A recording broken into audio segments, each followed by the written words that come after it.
Welcome to Fashion Your Seatbelt, your first-class seat to one-on-one conversations with the fashion industry's top voices. I'm Jessica Michaud, and I created this podcast to share the joy I have in getting to know all the amazing people who bring this creative, inventive, and extraordinary business to life. You'll get to hear the cadence of their voices, the sound of their laughter, and feel firsthand how passionate they are about what they do.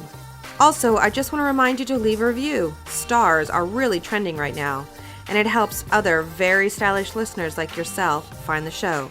Now buckle up, and let's get started.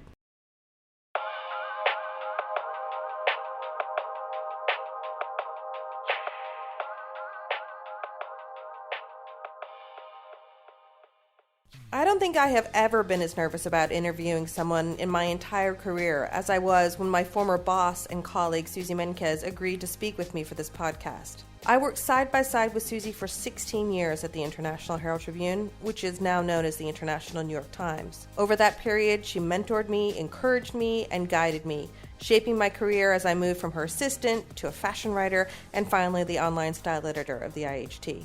During our time together, we experienced so many amazing fashion moments, from the John Galliano, Alexander McQueen, and Marc Jacob eras at Dior, Givenchy, and Louis Vuitton respectively, to watching firsthand the rise of LVMH, Gucci Group, and Kering, and the whole transformation of the fashion industry from art form to billion-dollar luxury business. Not to mention witnessing the debut of iconic designers like Nicolas Ghesquière, Albert Albaz, Pier Paolo Piccioli, Phoebe Philo, Tom Ford, Stella McCartney, Alessandro Michele, Riccardo Tisci, and Maria Grazia Chiuri, just to name a few. Suzy's career as a fashion critic spans close to 60 years, starting with her college days at Cambridge, where she was the first female editor of the university's newspaper. But even before that, as a teenager, she moved to Paris to study at the fashion school that is now known as Es Mode.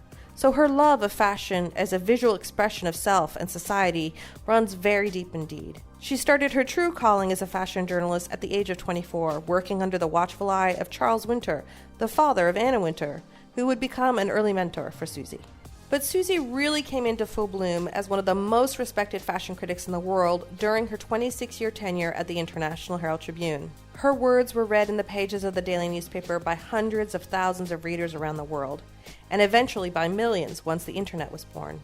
An audience that only expanded with the advent of social media and her turn as Condé Nast's International Vogue editor, which saw her words being translated into different languages and her reviews posted on all the International Vogue websites.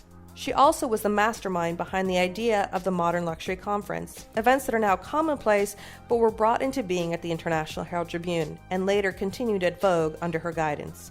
Suzy is renowned for her honest, fair, and insightful writing, and her ability to put fashion into the context of a wider global narrative. Today, she runs her own very successful podcast called Creative Conversations with Suzy Menkes, where she continues to interview the leading movers and shakers within the fashion industry. She is still asking the questions that every fashion lover wants to know the answer to. But now, I'm lucky enough to be able to turn the tables on her a little bit and ask her a few questions of my own. Hey, it's so good to see you. I know, I can't believe it's us together. What fun. Like the good old days. Yes, long time ago now. I know, right? Suzy, it is an honor to have you on Fashion Your Seatbelt. I have been dying to get you on my podcast since I launched it in 2017. So thank you so much. I'm right in thinking, well, one of the things that I was great about working with you, because we worked together for 16 years, was that you had this experience, I believe, back in the day where you actually studied fashion design in Paris, even before becoming a journalist. So I felt like you always had this extra level of knowledge that other fashion journalists didn't. I learned a lot when I was in school in Paris, but it was so different from the way that people learn about fashion today. Very strict, very much lined up as though we were in a school, old-fashioned school. And my great moment, or rather my worst moment, was when I was hauled up on stage and shown this skirt that I had made so beautifully, that was a pleated skirt. And I thought, really, she's going to smile and say to me, this is how it should be done. But there was a horrible silence. And then she started tearing up the skirt. Tearing up my skirt? Why? What had I done? And she turned round and she said, Madame, we were all called Madame, Madame, you have made one pleat larger than the others. And it was, like a tiny, tiny amount. And I said, oh, well, I'm so sorry. And she said, you realize that if you made more like that, you could never get the fitting right. And I thought, well, there's French fashion for you.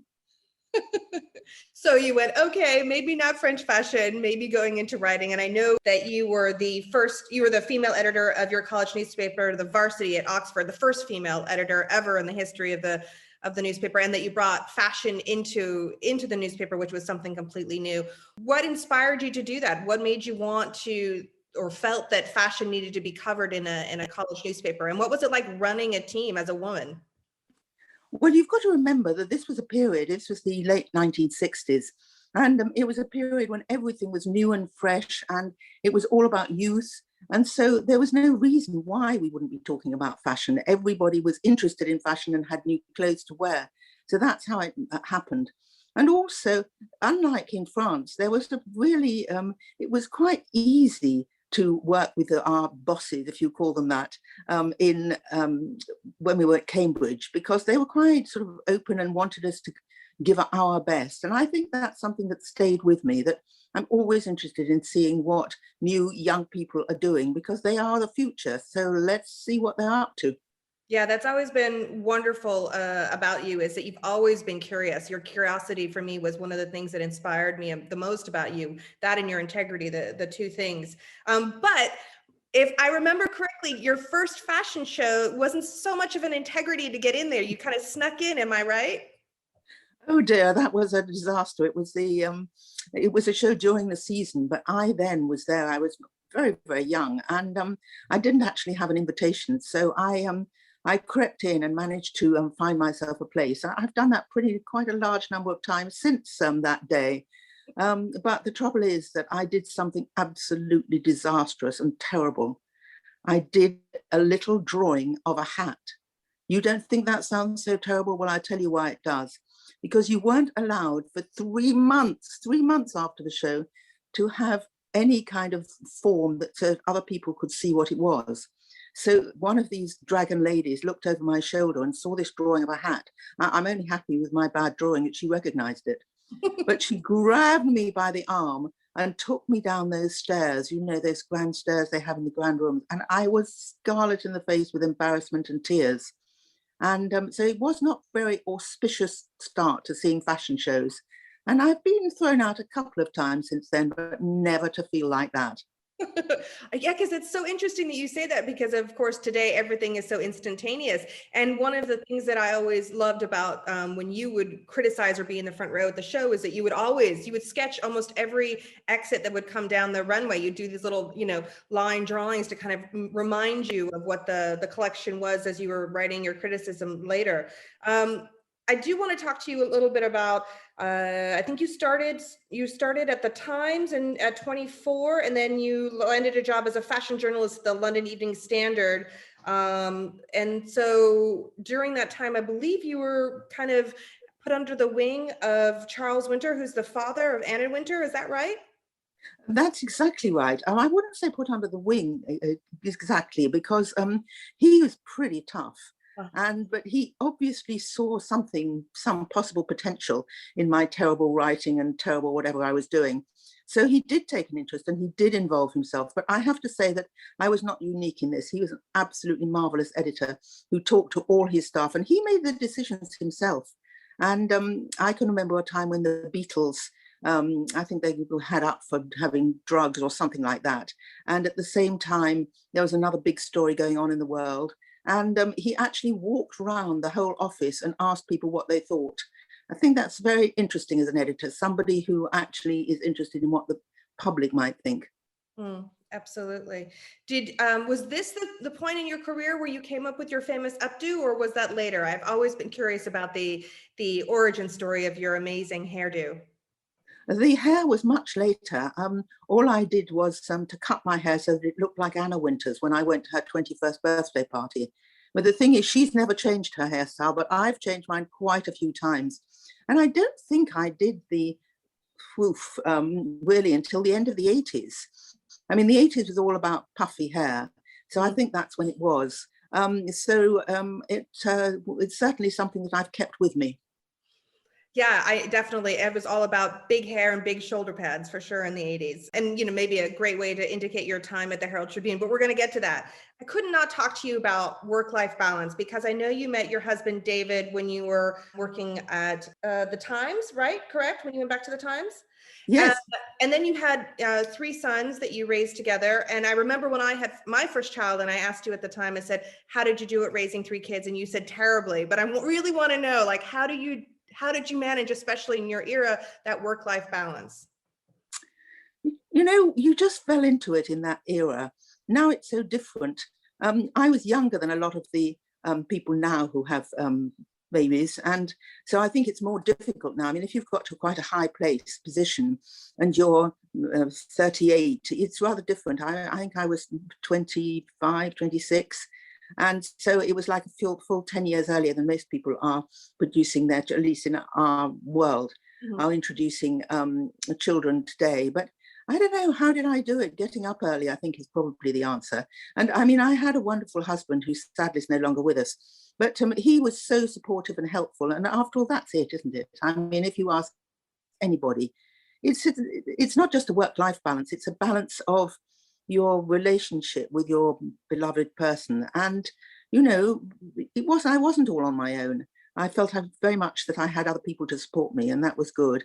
And of course, my boys were all wonderful, and they didn't need dressing in those days because there wasn't really much menswear except totally boring stuff. So I'd buy stuff, and then they passed down from one age, from the eldest to the youngest, without me having to do anything. Yeah, that does help. I did the same thing with my 3 girls. They're all the same height, so I get to have them all wear the same outfit. So we lucked out, both of us, in that sense. Is this the period when you became fascinated with the royal jewels? Because I know you've written a number of books about the jewelry, and I wanted to know, because it is fashion to a certain extent, but it's not, the field that you were studying. What drew you to the royal jewels and to make books, so many books about them? I've always been interested in two things. I mean, I studied history at Cambridge University, and so I've always been interested in that. And the whole business of the royal family then was much more secretive than it is now. I mean, I don't think they try and make it open up, but since there's somebody writing something about the royal family every other minute, it's very much a big open space. But when I did it, it was very hard to write this book on the royal jewels because I really had to find where they were, and they'd never really been written about. So it was kind of detective work, which was good for someone who's a journalist, because that's how you work. And I found it fascinating. And, I've been noticing as I watch some of the sad things and the less sad things that have been going on in this last year, I still see those jewels coming out. There were favorites, and it's rather fun to be able to see them and recognize them. Yeah, and I know that you received the OBE from the Queen herself. Did the two of you talk about your books when you were getting your honor? She mentioned my book when she gave me, you don't get very long with the Queen as you get your badge, as you might say. But she did mention it, which was good, because at least I knew she'd read it or seen it or whatever. And since then, other people have done that sort of book, so it wouldn't be such a surprise for her, perhaps. But I loved doing it. It was very interesting and intriguing. And I also wrote much more about jewellery then than I do now. Things weren't so compartmentalized, what a word, then. They if you were interested in something, you could flow on to something else, and newspapers and magazines didn't have this great division about one person writing a subject and another subject. That's all come in, I'd say, in the last 15 years. Talking about the division or segmentation of church and state, that was always one of the things when we worked together that I was so impressed by, and felt like I lived in a bubble with you, because your time at the International Herald Tribune, which started in 1988, I believe, you could write however you felt. There was this real separation between advertisers and editorial. And I was so impressed with your integrity, and that through that 25-year experience, that you never kowtowed to any of advertisers, and you are always, true to yourself and your criticism. I wanted to talk to you about that era in your life, because it was such a transformative time, not only for the industry of fashion, but the industry of newspaper journalism, and just kind of what your thoughts about that period of your life are.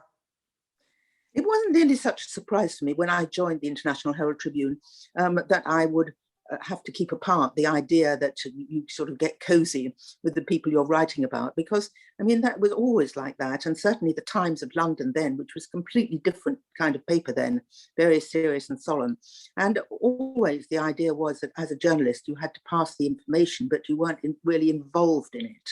Mm-hmm. And actually, I don't think anybody in those days invited you out to lunch. You know, it had to be, you had to wait for Valentino to be invited to some grandiose lunch. But I didn't accept free clothes or free shoes or free bags or anything, because I don't see how you can write if it's all being given to you free. And I feel much the same, great complications over the last, say, 10 years about these shows done all around the world, when I think no organization, and I mean it's very tough days for magazines and newspapers now, so how could anybody really go to these shows in the ends of the earth, whether it's China or whether it's South America, anywhere, without somebody flying them in? And so things have changed very much, and I can't criticize my colleagues on it, because if they want to see the show, that's the only way to do it. Mm-hmm. Yeah, I believe that you and maybe Women's Wear Daily and a handful of others were the only ones who were still paying their way to many of these different shows. The digital age came about when you were at the Herald Tribune. So, but it was interesting because you were working at a daily newspaper, the speed at which digital kind of transformed the industry, you were kind of already working at that speed. But I do want to talk to you about what that was like for you, the advent of, digital photography, the advent of social media, and of course, the whole, influencer space. So what was that like for you during that time? Well, Jessica, as you know so well, it was rush, rush, rush to produce the stuff, because with the newspaper, certainly, that if we were doing something and there was a show at 4 o'clock in the afternoon, I had to write it, see it, write it, get the photographs, and produce it all by about 6 in the evening, which all sounds very slow now. But you've got to remember that we're talking about the days when it was old-fashioned photography. And so we or our photographer would have to rush to the place where they developed the stuff so that we could have it. And it was disaster. Anything after lunch was a disaster, because the person who organized the photography for us was so français, you can't imagine. He started drinking, I mean, not in the morning, he was very good in the morning, but he started drinking with his lunch. And by the time we came to the show that we'd been to at 4 o'clock in a mad rush and we arrived there, he was either sort of asleep and snoring or in a terribly bad mood about being woken up. So it was a struggle to get the pictures in place, and that was for the next morning. Yeah, I know things have changed. What about the actual process of writing? Because that's one of the things, in particular fashion criticism, because that's one of the things that people ask me about, and I remember you telling me you never look at fashion as if it was something that you would wear. But I want you to tell me about a couple of things. First of all, how you look at a collection and come up with your criticism, and then I'll ask you, a follow-up to that. But I do want to talk about your process a little bit to understand it better.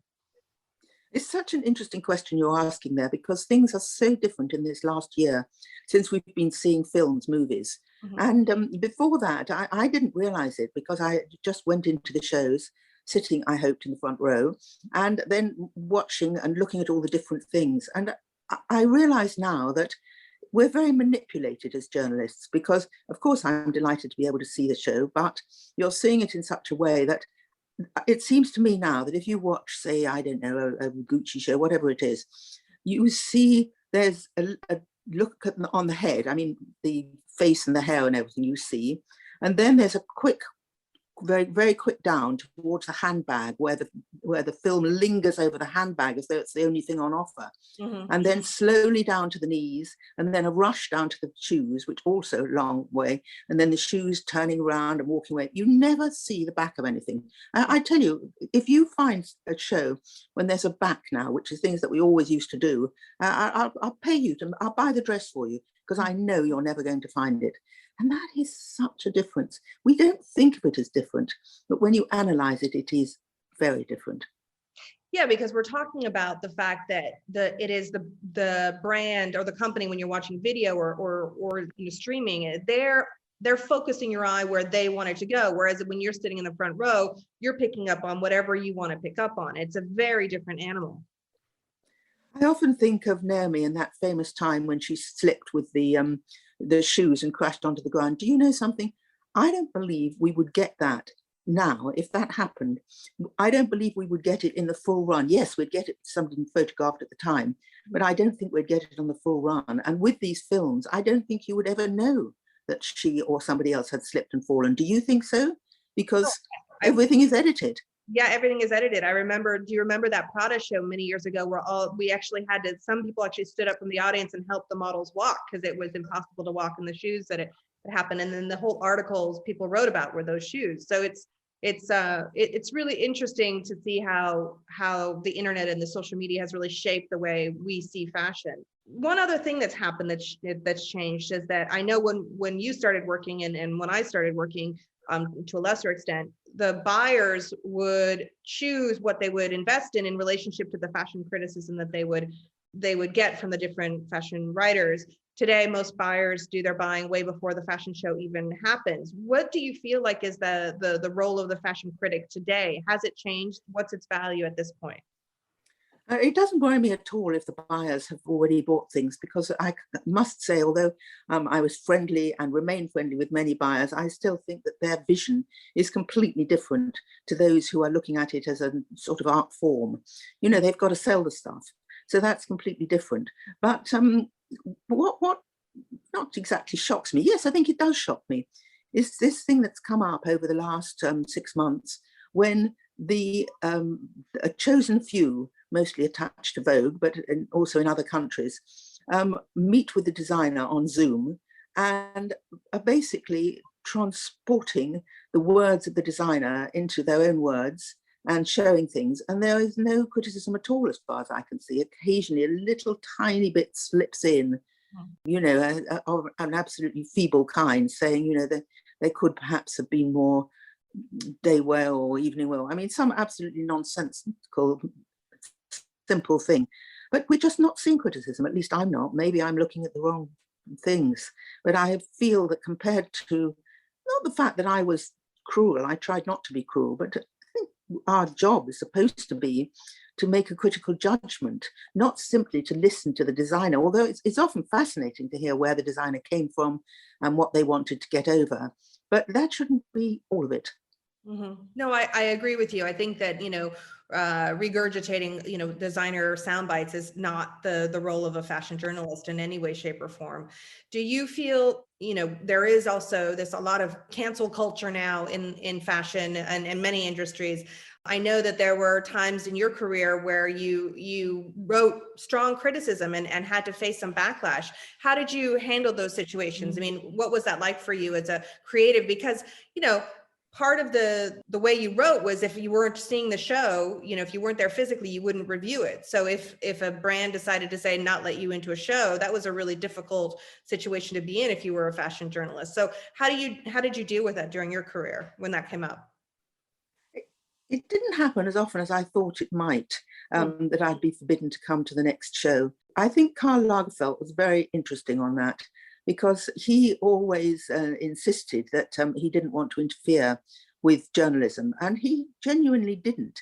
And I always remember I did a really, really bad review. I think you were there, Jessica, for Chanel. And the next day they took a whole page of the Herald Tribune and said, I can't remember exactly what they said, but, Suzy, we loved it, or something like that. Mm-hmm. And that was so smart. And I spoke to Karl afterwards, and he said, they didn't understand at all. They thought I was crazy, but it was such a smart thing for him to do. Mm-hmm. And of course, other people are much more sensitive. And one thing I've always tried, you learn a lot about what's happening in the world. I mean, the world beyond fashion, for a lot of these people who are not really deep friends, but you know them. And if ever I knew that a designer had lost his mother or slipped with his split with his partner, or that perhaps the woman had lost a baby or anything like that, I would always be gentle with my review, because you have to be human. Mm-hmm. You really do. And if you know that they're going through bad times, I think that you should be more gentle.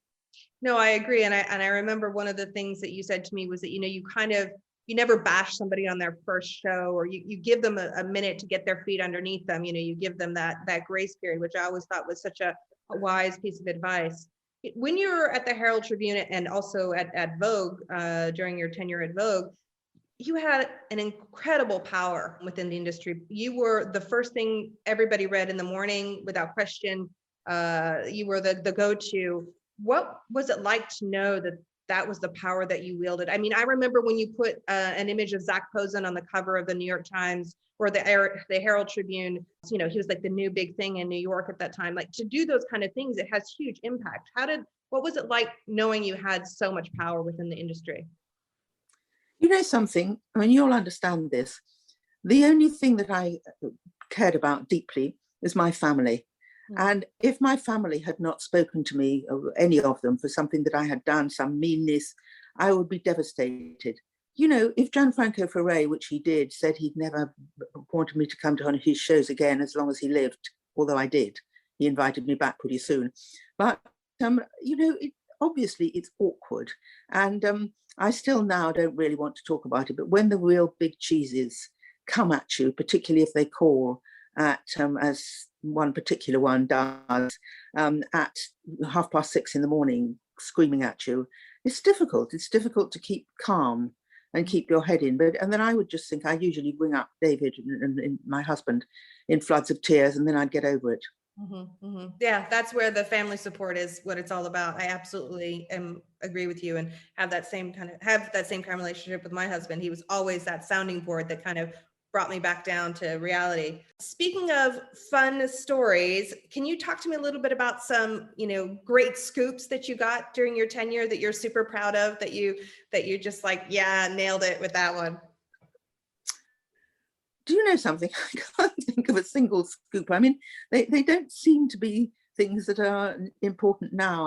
That somebody is going to go and work in a company. I don't know. Can you remember? What are you thinking of then? One of the ones that stuck out for me that you told me about was, I think it was when the Oscar de la Renta was going to go to Balmain, and you found out about it because you were on the right airplane or something like that?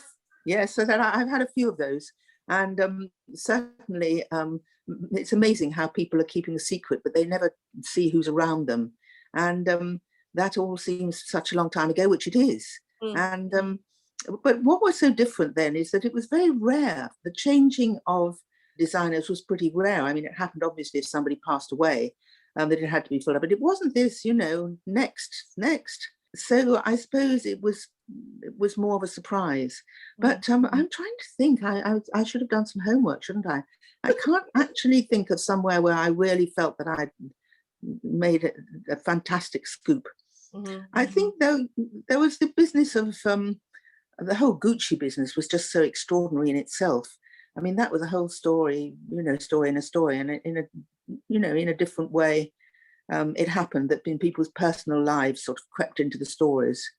No, but I know, I agree with you. I remember that era of the Gucci group, and then the arrival of the White Knight of Kering, and that whole experience was just a huge game changer within the fashion industry. But then let's get more specific about maybe some memorable fashion shows or moments. I mean, I will never forget the one we did at Versailles together when we were on deadline trying to get that one Dior dress up onto the runway to get that photo together, which was so insane back in the day. But what are ones that kind of linger in your mind?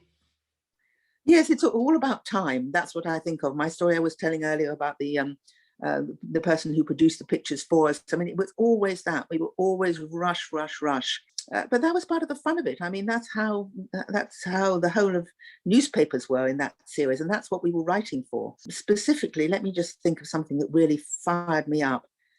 Yes, I think that some Dior shows, because they were very, you know, they got very strict, these people, so it was much harder to get in. But I was never scared of running through and running backstage. I don't know how many backstages I did, but a lot. And I used to follow Mr. Bernard Arnault, and he and his wife and members of his family were there. And so I was always made myself very friendly and charming to the person who looked after them, you know, who obviously was very important. I'd always say, you must work so hard in these weeks, and I feel for you. You're always smiling, you're always charming. And then he was always charming when I said, can you get me in? And I went in.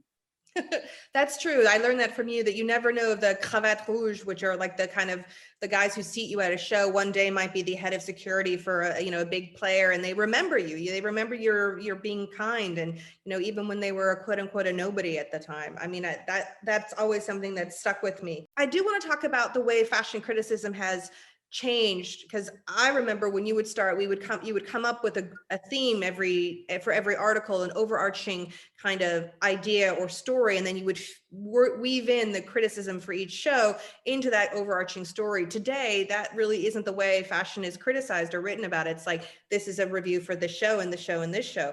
What was it like for you to just kind of change that way of thinking? And then also, I know as blogging came into the world, the idea of bringing you personally bringing the I into the story, which was something that both of us were trained. You never put yourself into the story. I still feel uncomfortable putting myself into the story. I still prefer to keep myself at a distance.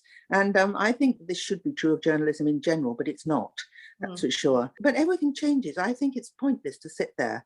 The New York Times has not changed, they still have the kind of, for the shows, they still have 3 or 4 things in one story. And good for them if that's how they want to do it. But I think it's much harder to do that now, because you don't know whether to put the biggie right at the beginning, which sort of, wipes off the others. Or if you put the smaller people at the top, then obviously it's kind of weird that you are suddenly doing Chanel at the bottom of the page. It's hard to make sense of it. And anyway, don't you think that you've got to live with the world as it is, not as the world as it was? No, agreed.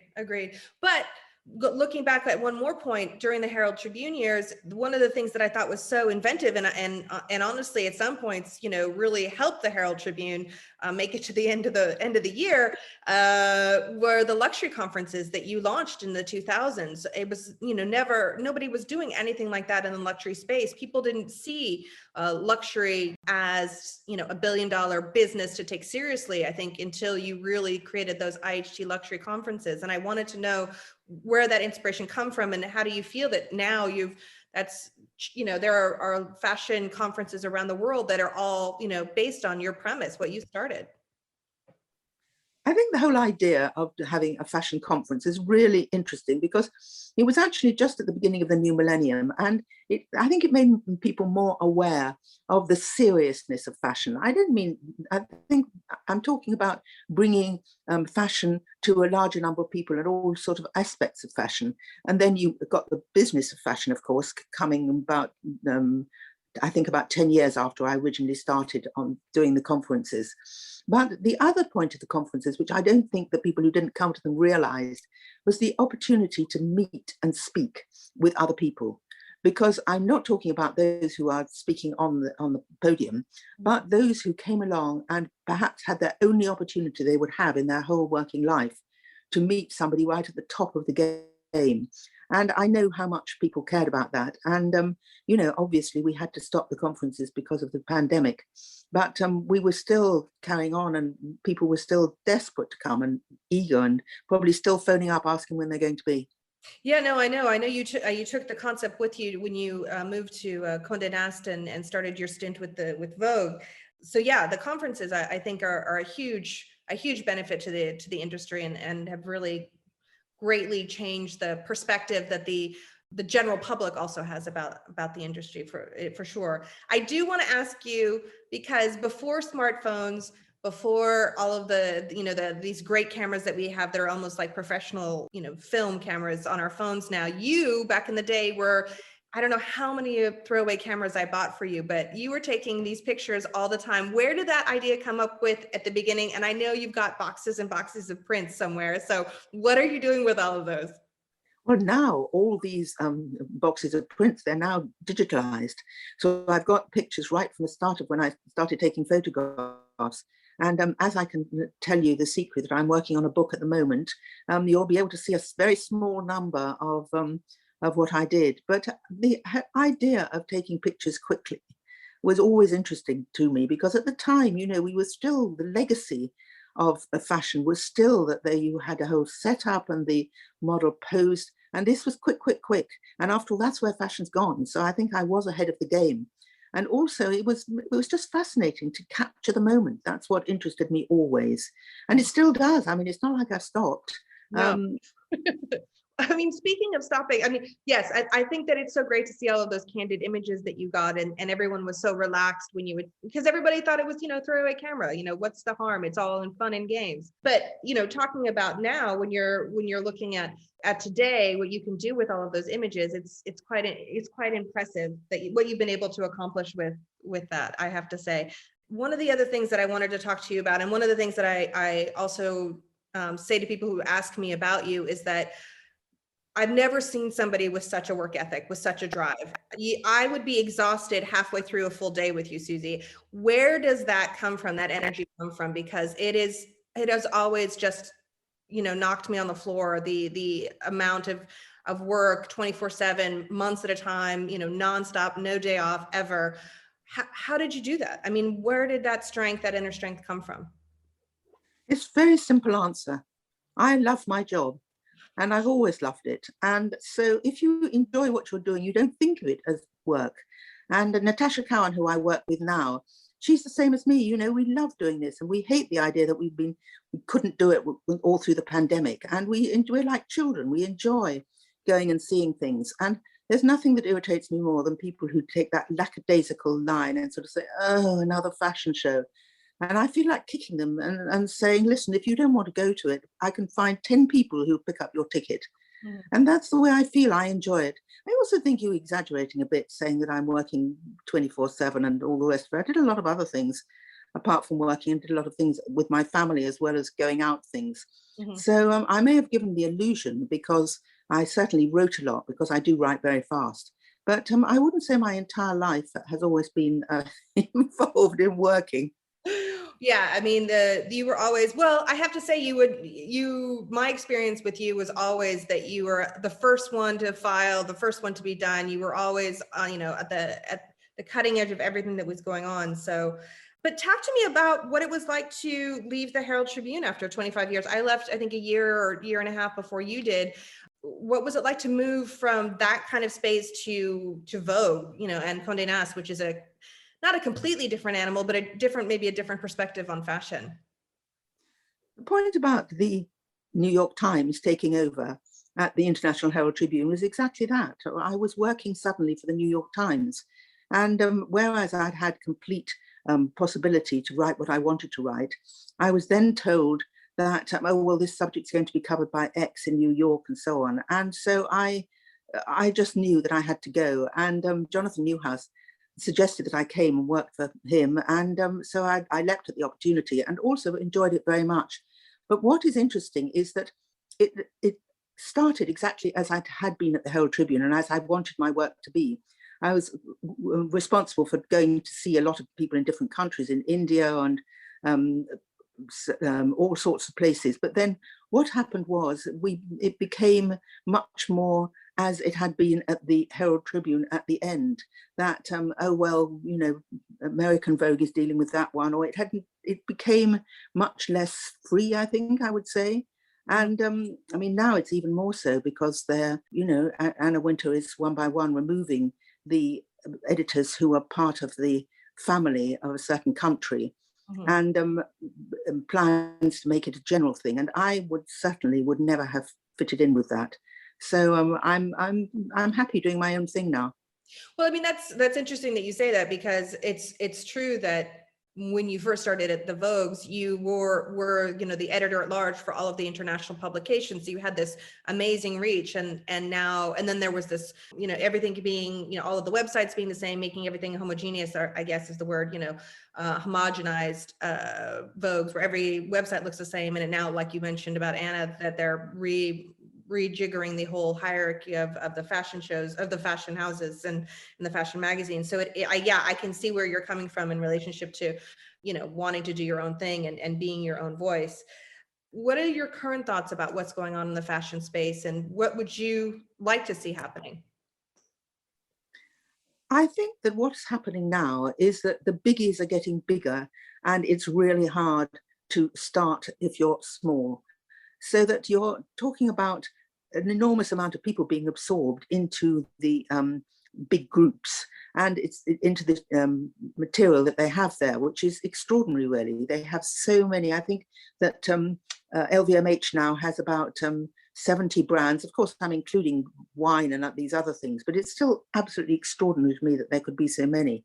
And what sort of worries me is that I don't think that younger designers have enough time just to do crazy things on their own before they're launched into working for another company. And, will they ever be able to stretch themselves out? And it worries me. But, I mustn't worry about these things, because the right people will have the energy to put themselves in the right place. And nothing can ever stays the same, especially in fashion. Well, I have to say, one of the things that have always impressed me about you is your ability to, not so much finger on the pulse, but kind of see into your crystal ball and look into the future. I mean, different things like, they talk about the fashion circus. That was something that you launched. You were early to Twitter, early to social media and Instagram. Now you're into podcasting. What is that like to kind of put yourself out there and push yourself maybe outside your comfort zone into areas that you are not familiar with? What is the appeal of that for you? I suppose I just like doing new things, and I find them fun and interesting. And I wanted to do something that interested me and excited me. And I also realized, or actually it was Natasha who came up with the original idea. And what she realized was that just as all us journalists were sitting at home cursing, so the designers themselves were miserably thinking, what can I do? And so it was really a mutual thing, but we're continuing with it. And I find now that some people are actually coming and asking if I can do it for them. So that's very thrilling. There's a huge debate now with future of fashion shows. People talk about sustainability and carbon footprint and traveling the world for these different fashion shows. Does it make sense? Doesn't digital make it possible to make more democratic, that you're not having to travel across town to go to a Dior and then see a smaller designer and then maybe miss a big show and an advertiser and all of that maybe the future more sustainable and more democratic for everything to be online and maybe, and have everything digitized. What's your feeling about how fashion weeks and fashion shows and that whole aspect of the industry, how that should evolve in this new normal? I'm proud of my industry, the upper level of fashion, which is what I mostly write about, because I really do think that the work that's being done to help the planet, I think, is the only best way you can describe it. I think there's much more than people realize. And if you look into it, I mean, even the really big groups have got somebody who's dealing with sustainability. I think it's good. Unfortunately, at the lower level, it's the exact opposite, that it's all about money, or as little money as possible when you come to sell the garment. And I feel very badly and very uncomfortable about that. And I just don't know what you can do to make the people who are buying these things at these low prices do something about it, by which I mean don't buy them. Yeah. That's the problem now. And I also feel very frustrated, because when you talk to people who don't know much about fashion, they treat it as though everything's the same, as though Chanel is the same as, well, I'm not going to say it because I'll get sued, but you know who I mean. Yeah. And I certainly would like to see more of the middle ground of companies that were not enormously expensive in terms of what they're selling, but really were thinking about looking after and looking carefully at what they're selling, the product, what it's made of, all these things. And I think that's the missing link, if you like, because at the cheap end, I'm sorry to say that it's very hard to get anybody to move. At the top end, people are really making an effort, but we need a middle period. I mean, a middle price range, a middle style range that could actually become a part of the fashion world for the many, many people who care about these things but can't afford to go to the top level. Mm-hmm. No, I agree. That's one of the things that I mentioned, that it's so great to see the destigmatization of vintage or secondhand, and that you buy better, but even if it is secondhand, it could be a great solution for people who are more on a budget. This is such a generic question, but I actually want to know the answer. What advice would you give to somebody who wants to do what you do in today's landscape of fashion and fashion journalism? You have to do something because you love it. And you have so many opportunities. You have opportunities today. You could go to your local newspaper for as long as it's still standing up, which may not be that long, and offer to write something interesting, always seeing and looking for a story. And of course, you can do it even more online. You don't have to think about something that's being published. And you can start now. I mean, the opportunity to start your own podcast, to start anything of yourself. But, the secret of journalism, I don't have to tell you this, is do it. Mm-hmm. Do it. You don't sit there and wait for somebody to come and bring a story and say, or someone to come and say, there's this designer who could be interesting. Would you think of doing an interview? It's the other way around. The person should be discovering someone and putting them out there. And I think there's a massive opportunity still. But it's always going to be somebody who cares about it, who's passionate about it, who's interested, who wants to do it. I mean, I still feel like that after 50 years or whatever it is that I've been in fashion. No, I feel exactly the same way. What I love most about it is those young discoveries, and I tell the same thing to young designers. It's like no one's going to come knocking on your door. You need to get out there in the world, and that same thing I guess holds true for journalists. If no scoop is going to come to you sitting behind your desk, you need to get out there into the world and discover it. Suzy, I want to ask you my 5 generic fashion questions because I'm very excited to hear what you have to say. These are the questions I ask everybody that I've interviewed. And the first question is, what is your favorite piece of clothing that you own, that you pride above all others, that are precious to you? Anything by Miyake.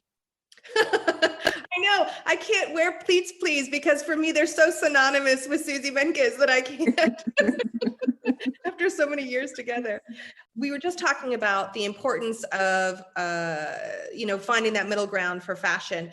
What would you feel is that one garment that somebody should actually put money aside for and save up and buy, more expensive, more well-made, let's say, piece, because not everybody can buy designer pieces, but what for you is a piece to really an investment piece?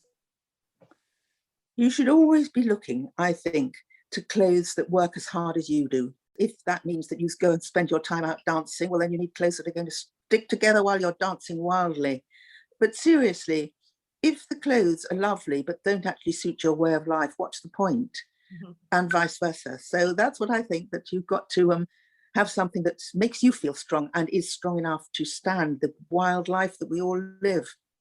That's so true. I remember when the odd time we would be able to go to like maybe a press sale or something, and you would always tell me, if you buy it and you never wear it, then it really isn't a bargain, Jessica. So don't buy it. So I still have those pair of gloves from Undercover with the felt feathers that sit in my closet, but I have them and I love them, but never worn them. All right. Who is your favorite designer, living or dead? I can't answer this. Yeah. Because there's so many that I love and admire. I think really, I can hardly think without crying about Albert Elbaz. He answered so many things. There are many others that I love, but he was just fun, and he had women's views, women at heart. That's what Albert Elbaz brought to the fashion that he did, and I'm so sad to see him go. Yeah, that was hard, very hard. Okay, before I start crying, what trend will you never follow? Anything with a waist, because my waist is very small in my head and very big when I go and try things on. Okay. Okay, and last question, Suzy. What do you love most about fashion? The fun, the difference, the elegance, the craziness, all those things, preferably together in one single outfit. Suzy, it has been such a delight to catch up with you and to hear all these great stories and to reminisce with you. It's just an honor. Thank you so much for speaking to me. Thank you for asking such great questions. Bye. Bye. Don't want to miss an episode of Fashion Your Seatbelt? No problem. Just go to iTunes or wherever you download your podcasts and click on the subscribe button. Then every new episode will drop into your feed automatically. No fuss, no muss. Believe me, I know. I'm Jessica Michaud.